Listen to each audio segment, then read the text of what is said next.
Hello everyone, আজকে আমি রান্না করব কাতলা মাছ আর করব পটল ভাজা আর পাট শাক, যেটা আমাদের রেগুলার না মাঝে মাঝে হয়ে থাকে, আর করব টক। তো চলো রান্নাটা শুরু করি। আমার রান্না কমপ্লিট।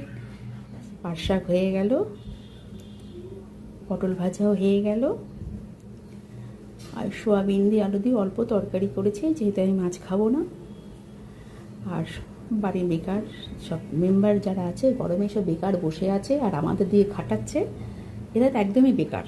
তাদের জন্য রান্না করা হলো দই কাতলা আর আমের টক। গরমে আমের টক না হলে একদমই ভালো লাগে না। বাড়ির লোকগুলো অফিস থেকে এসে কাজ থেকে এসে বসে থাকবে আর আমাদের অর্ডার দেবে। আমাদের তো আর গরমও লাগে না, ঠান্ডাও লাগে না, বর্ষা বলে কিছু নেই, আমাদের তো রেগুলার কাজ করতেই হবে।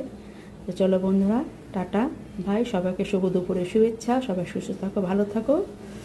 আবার পরে ভিডিওতে দেখা হবে, ততক্ষণের জন্য টাটা।